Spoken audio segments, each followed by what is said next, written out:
So till this one we have seen, right? So now next one is your minimum order value.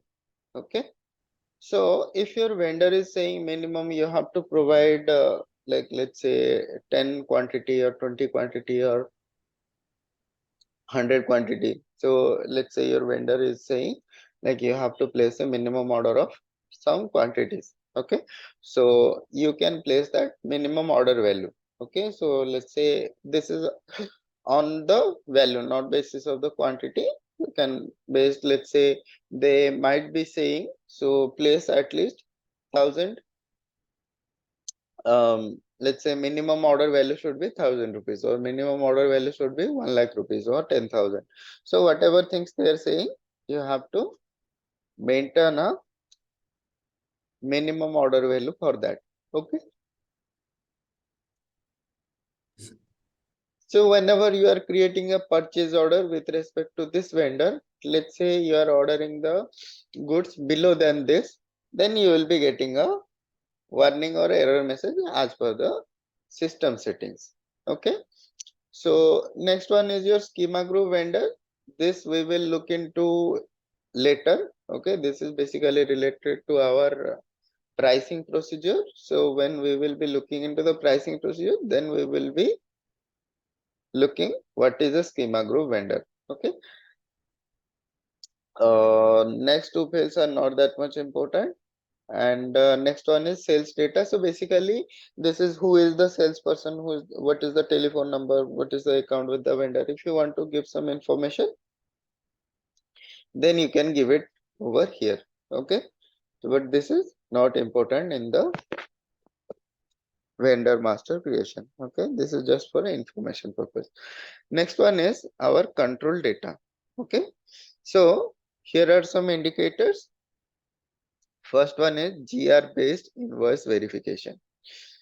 If we select this indicator, so whenever you are going to enter an invoice for a purchase order, okay, let's say in the purchase order you have given a 100 pieces of material, you have given the order quantity. Okay, let's say whenever you are going to input this as your invoice item, let's say in the invoice you are putting this purchase order as a reference and you are entering 100 pieces. So first it will check if there is 100 pieces are already delivered or not. Okay. If let's say 90 pieces are delivered, so it will only propose 90 pieces for the invoice. Okay. Understood? Yes, sir. Okay. So this is basically GR based invoice verification. So similarly, this is for the let's say items like consumable items, or let's say for any kind of material we can use GR based invoice verification. Similarly, if we are procuring some of the service, we can have this also checked, service based invoice verification. Okay. So here next two indicators are automatic evaluated GR settlement delivery and automatic evaluated GR settlement returns. These two indicators will be applicable if you are going with a ERS process. Okay, ERS means evaluated receipt settlement, what is called a automatic settlement process. Okay, if you are not going with the invoicing process, if you are going with the automatic settlement process, then you can use this two indicators. Okay. Next one is acknowledgement required. Okay. So if you are selecting this acknowledgement required, whenever you are sending a purchase order to this vendor, vendor has to send a acknowledgement that they have received the order, or they will when they will be sending the order. Okay. So these are required if you are selecting acknowledgement required. So whenever you are sending a purchase order to the vendor, vendor will send you a acknowledgement. Okay. Next one is your automatic purchase order. So this is one indicator in vendor master. One indicator we have already seen in the Metal master. material master, right? So these are two indicators which will be needed for creation of automatic purchase order. Automatic purchase order means whenever you are converting the purchase requisition to purchase order automatically you would need these two indicators to be selected in the vendor master or in the vendor master and also in the material master. Next one is there is one more requirement is there. So when we will be going into the automatic purchase order, then we will be looking into it. Okay. So what are the prerequisites what we need? Okay. I have already shared you some documents for that one, like short documents I have already shared with you. Just go through those things. You can get an idea on the like some important note point you will be able to get. Okay. So which will be like in your interview of your, or if you are preparing for any kind of, let's say, certification that will be needed. Okay. So those kind of questions will be coming to your interview, or maybe if you are preparing for certification, that will also come there. Okay. Next one is next three indicators. Okay. Subsequent settlement index, B volume. This is for these three indicators are required for your rebate agreement. Okay. If your vendor is providing you some rebates, okay, that is required. We need to select these three indicators. Okay. Next one is your document index is not required. Next one is returns vendor. So let's say if you are sending the material back to the vendor, let's say there is a return process is there for the vendor. Let's say you want to reverse the material or you want to return the material to the vendor with SD shipping method.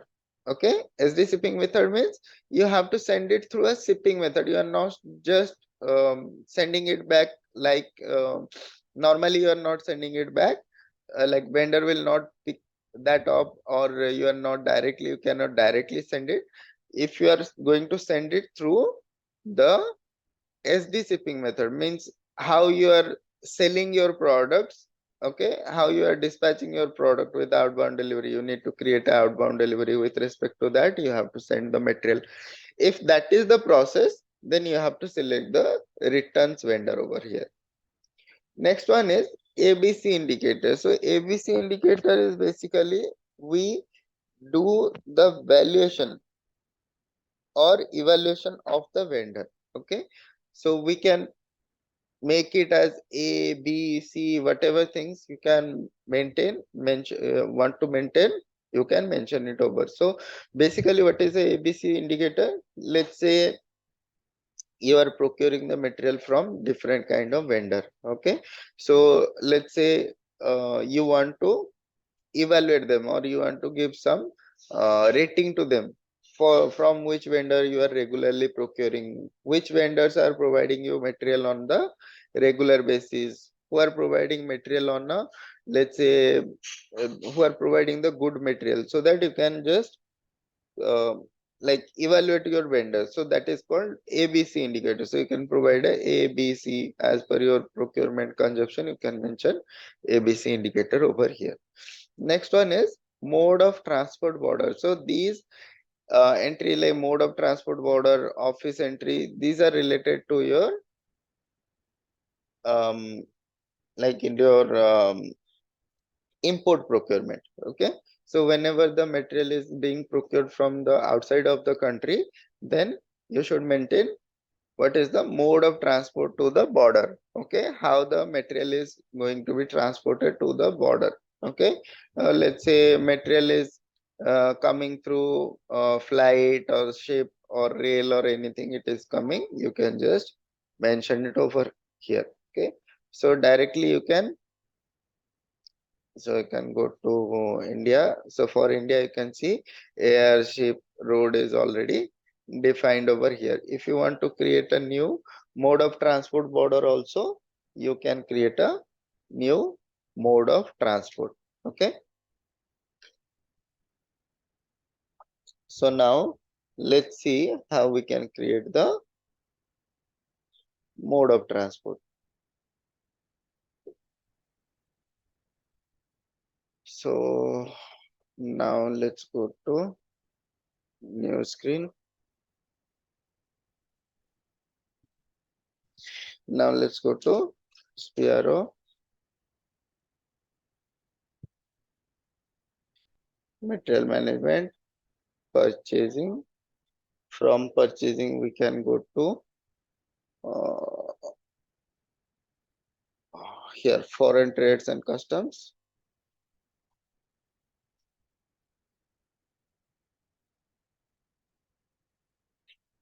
So here you can maintain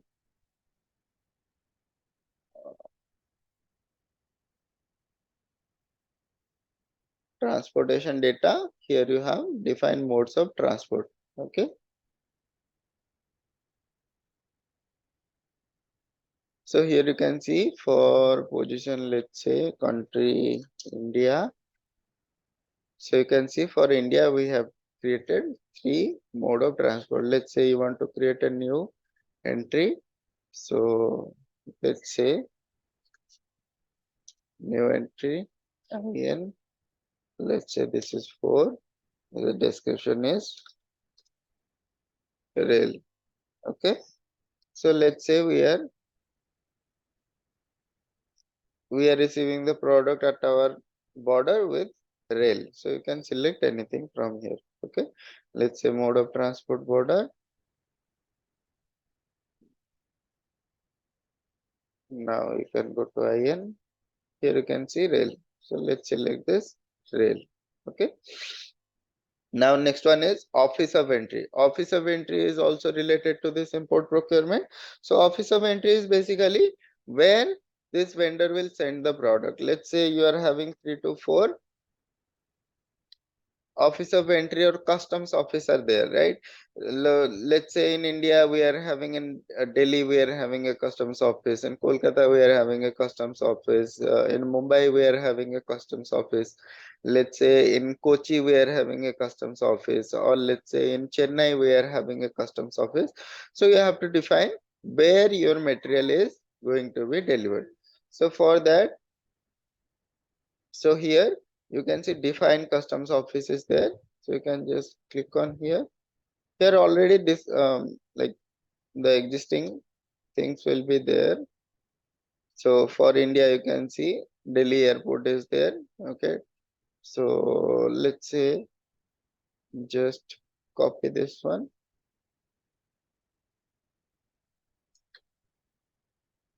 Let's say this as okay. Just making it as a Chennai port. Okay. So you can also create new entries also. Let's say so copy. Let's say take it 003 and let's say this is the Kolkata port.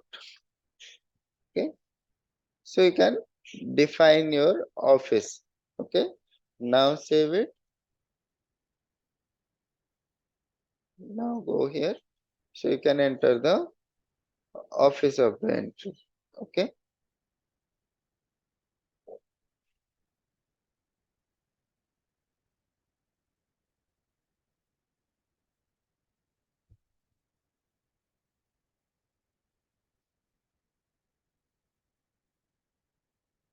Okay. No problem. You can just put as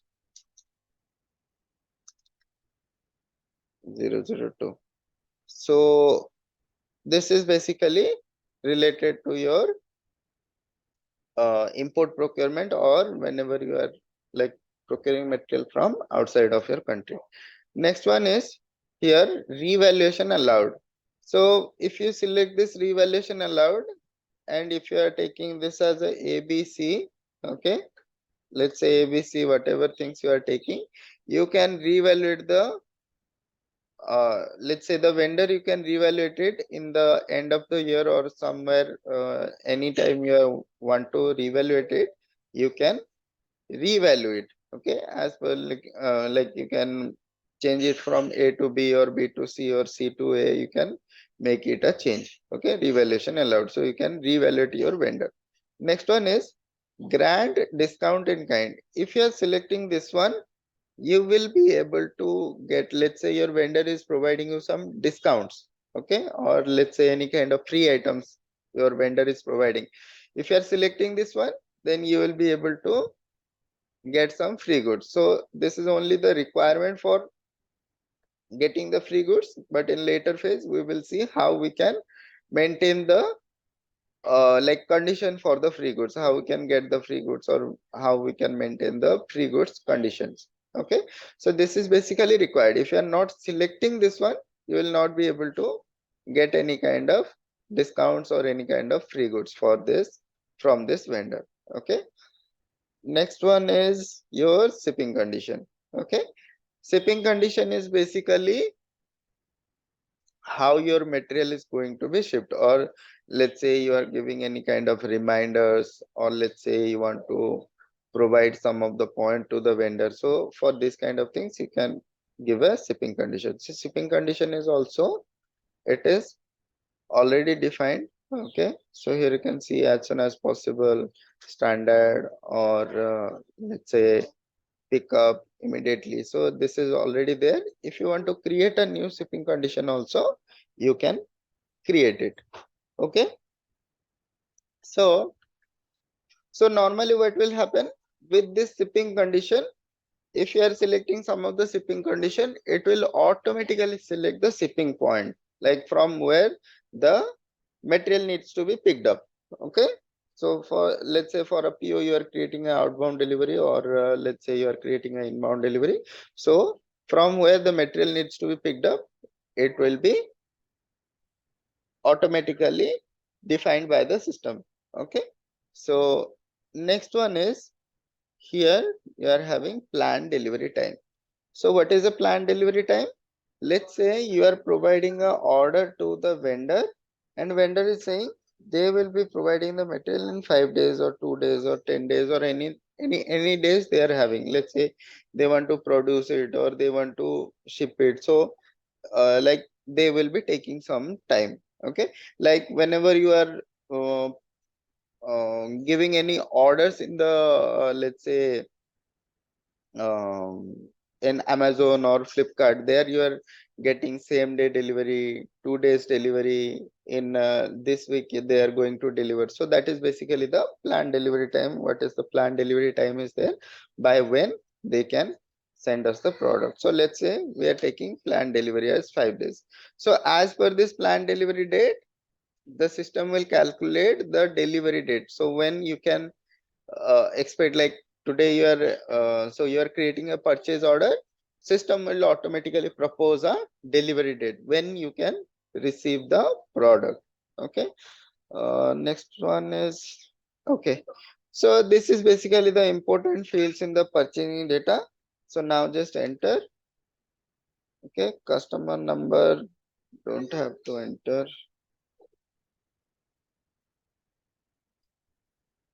Okay, so just hold on a second.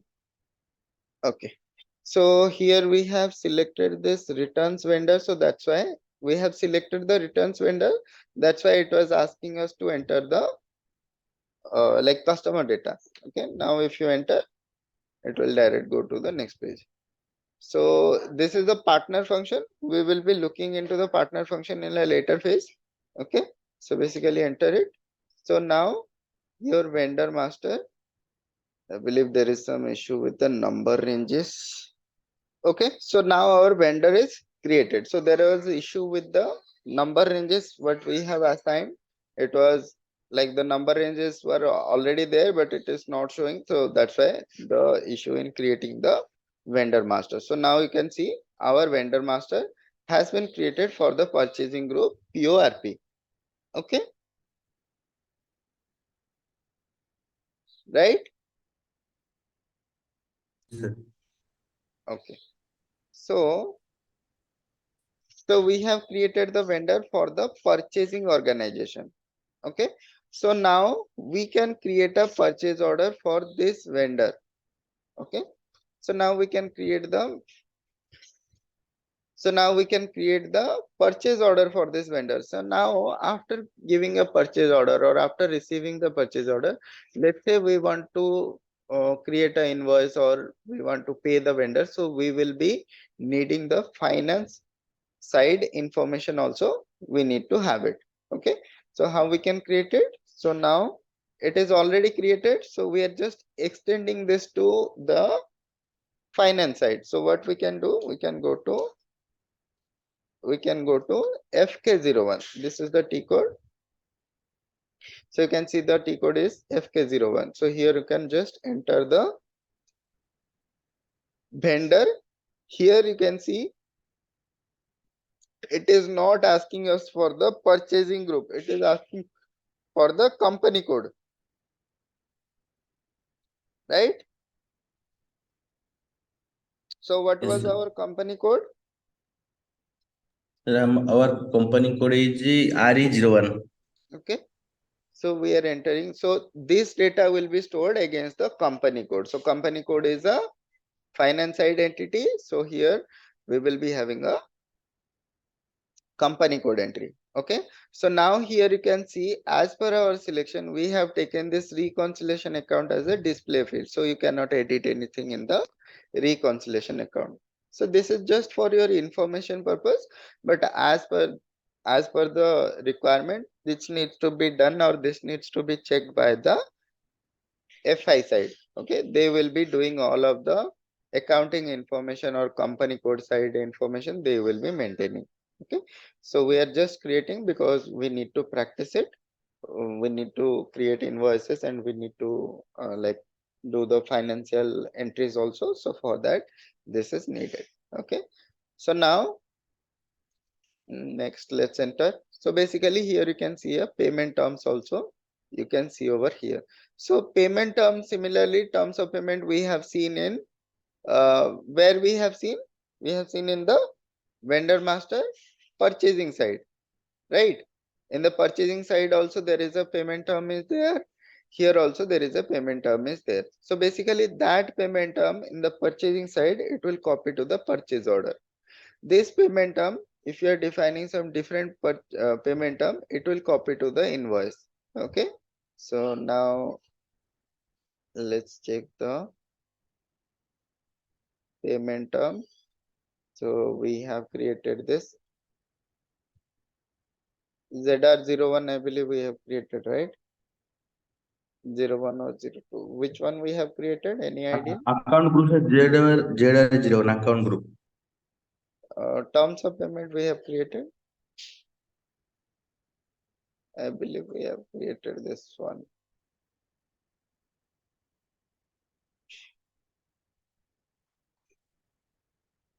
I believe something we have created.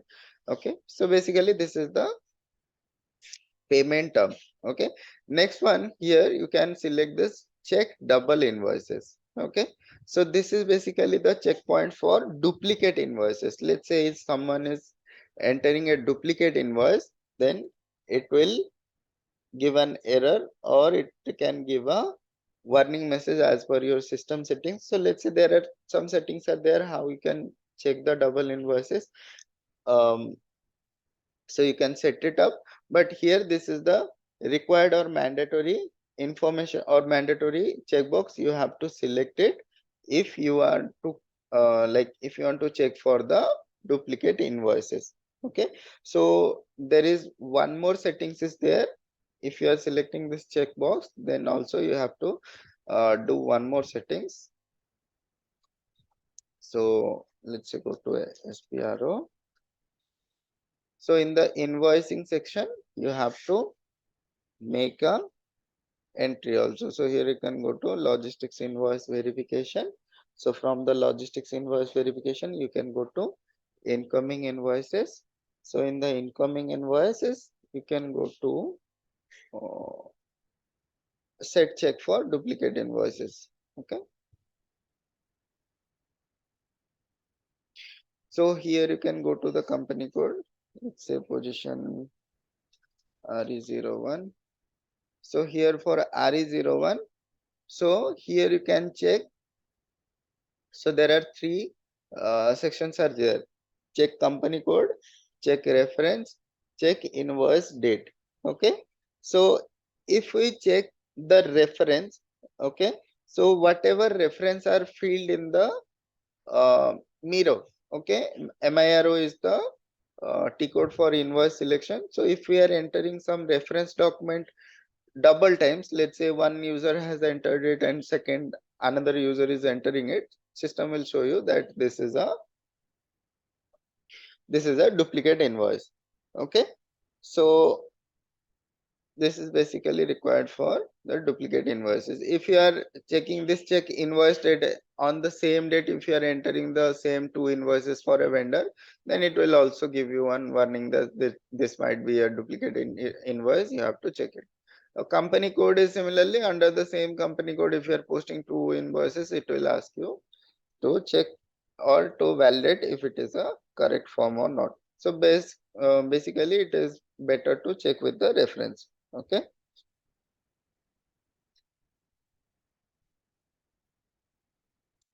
So now we have created the double check invoice. Next one is payment method. So here we have also the payment method is there. So you can select. So there it was allowing us only for one type of payment, right? So here we can select both of the payments. So let's say check or back transfer or any kind of things you want to create, and you can assign it. Okay. Similarly here payment block. If you want to block it for payment, you can make some blocks over here. And next one is here your invoice verification tolerance group is there. Okay. So basically what is a tolerance group? Let's say you have entered or you have given a purchase order of 10 rupees. Okay. Let's say your vendor is sending you an invoice for 15 rupees per material. Is that acceptable? No, right? So vendor can give you any number of invoices. So you can maintain a tolerance group. So in that tolerance group, you can maintain how much price is, let's say how much tolerance is will be negotiable. Let's say how much percentage is negotiable. Let's say 10% or 20% they can add up or they can subtract. So how much tolerance is required. So this is already defined over here. Okay, these are two tolerance groups are there. If you want to create a tolerance group also, if you want to define a tolerance group also, you can define a tolerance group. So basically if you want to select this tolerances, okay, let's check for the tolerance group.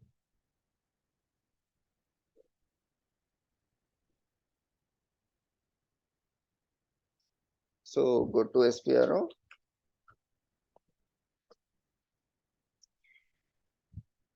reference IMG, material management, log logistics invoice verification. From here you can go to incoming invoices. So from here you can go to uh, okay, configure vendor specific tolerances. Okay, just select this one, and here you can go to your company code. Let's say RE01. So for RE01 you can see there are two tolerances are there. Just select this one and go to details. So here you can see what is the tolerance group. Tolerance group is 450. So no limits have been set. Let's say you want to check limit, let's say 10%. Okay, this is for negative difference, means the lower limit. Okay, so if you are giving a 10 rupees, maximum they can uh, give you at 8 rupees. Or if you want to see, let's say we don't need a lower limit, they can send us any uh, like at any price they can send us the material, any lower price, no problem. But upper price, let's say check limit only 20% or let's say only 15% is allowed. Okay. Okay. So if it is like it is saying automatic invoice reduction and automatic acceptance is set. Okay. So if you are selecting this one, so automatically if they are okay, automatic invoice reduction is there. Okay, this is a later part we can see, but basically if let's say if they are giving some of the let's say don't select this one, select this one.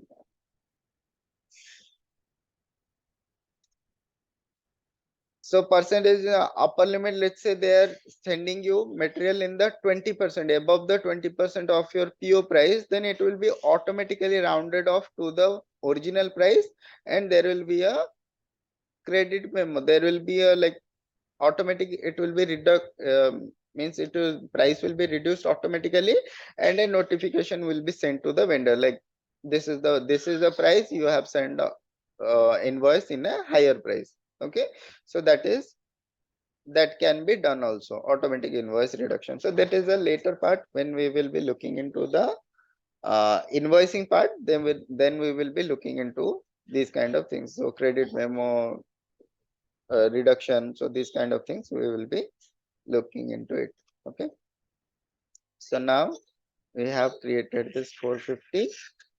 So now let's say to go here and select this tolerance group. Okay. Select this tolerance group. Now enter this. So